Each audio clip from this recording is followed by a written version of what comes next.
Welcome to our channel. This is the West Coast Inventor, most recently the inventor of the cam clip. Look for that, it's coming very, very soon. Today I'd like to get into filing your patent, but more specifically, where do you file it? When you live in, say, the United States and you file your patent, when your patent's approved and you pay your issuance fee, and then you decide, do you want your patent to be published publicly or do you want to keep it private, non-published? And it's really up to you, and I've covered that in other videos. But more importantly, domestically, because when your patent is approved by the USPTO, the U.S. Patent Trademark Office, you're going to be issued your patent. Here's your patent number here in the U.S., whatever country that you live in. So that's domestically. If you have a product that could be global, it could be worldwide, it could be in many different markets, you might want to file internationally. And you would have to file in every country. You want to file in China, you want to file in Russia, you want to file in Sweden, Australia, wherever you want to file. You want to file in Mexico, Europe, fortunately, all those countries, all 26 countries are all considered one. So you can file in individual countries, Germany, and so on and so on, but you can just file for Europe, and that protects you internationally. Honestly, it's very tough to protect your patent, defend your patent when you talk about abatement, when you talk about patent defense. Hundreds of millions of dollars is spent globally, mostly here in the US, defending patents. Someone infringes on your patent, somebody wants to take your idea, steal your idea, knock off your product. Internationally, it's very difficult, even if you have patent protection, because other countries aren't going to honor those patent protections. They don't care what you have, they don't care who you are. They'll just knock off your product and steal it, especially in technology. But if you have patents that are filed internationally, generally that makes you feel better, it sleeps better at night. A lot of patent attorneys will recommend that you do that, and they'll actually say, hey, you should file internationally because you want to protect yourself overseas, and they'll advise you to do that. But you have to have deep pockets because you need to defend yourself in court here in the US and internationally. You're gonna have to fly over there. Hopefully you can get into that country. If you're speaking on China, you can't just fly over to China. Somebody has to know who you are. They have to vouch for you as a person. You have to be in business with someone. You have to have some reason to go there. And good luck finding whoever knocked off your product and is stealing from you, whoever is infringing on your patents. Really, good luck with that. There is the PCT, the Patent Cooperative Treaty, and there's 7 nations.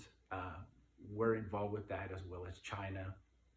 And there's 7 countries that are part of this. So when you file, your patent is filed domestically, but it's also entered into the PCT, the Patent Cooperative Treaty.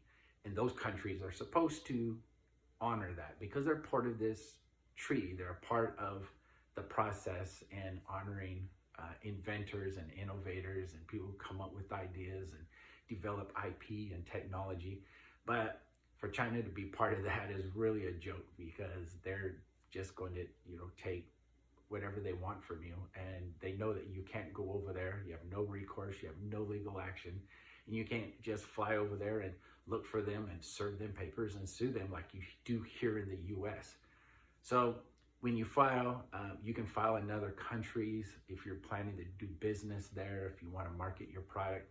Some inventors, especially in technology, will think, I have all my patents here in the US, I'm just going to file domestically. We do enough business, we make enough money, there's really not much I can do overseas, and honestly, there isn't. So it's really up to you on if you want to file internationally, but you do have to decide when your patent's being issued. You have to decide, do you want to file in other countries or just file domestically? If you're here in America, just file in the US, protect yourself here.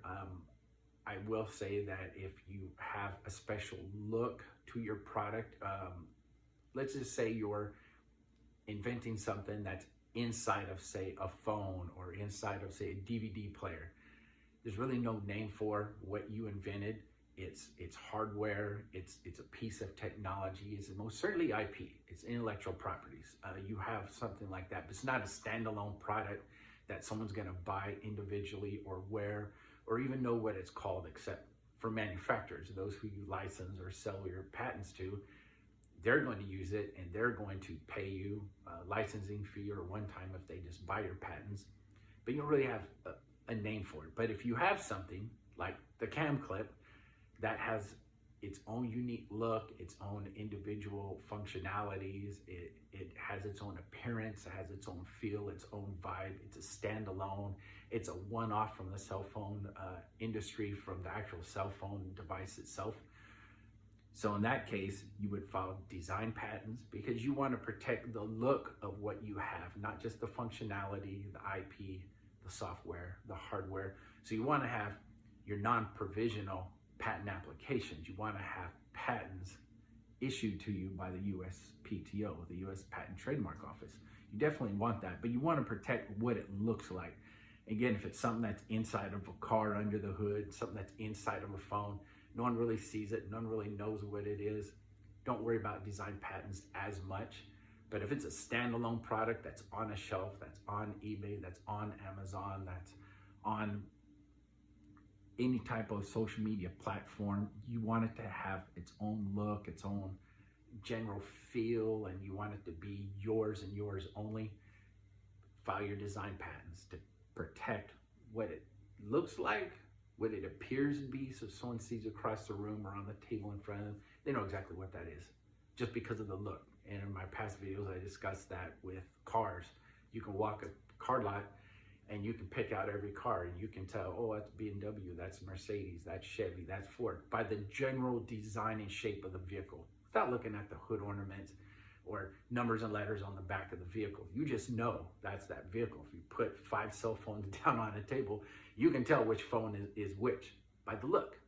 So if it's a standalone, if it's off the shelf, if it's something that's a one-off of another product, a supporting product, file your design patents, protect what it looks like, not just what's inside and what it is. So I just want to touch on those things, on filing your patents, file domestically, file internationally. How much money do you have? How much time do you have to file those? It's really up to you. You got to do your research and weigh that. And then, of course, do you file design patents along with your actual patents, the non-provisional patent application, so you protect what your product, your consumer approved and hopefully loved product. Do you protect what it looks like as well as what it is and how it functions and operates and what it does and how cool it is? Yeah, absolutely you do. So that's the best advice I can give you on this video on that subject. So, do your research, check it all out. But hey, I hope this video was educational. I hope you got something out of it. I hope it maybe was inspiring. And, go through your own process and just make it happen. That's what I had to do. That's what all inventors do. But hey, thank you for watching. Thank you for your support. Keep innovating, keep inventing. See you guys real soon. Thank you.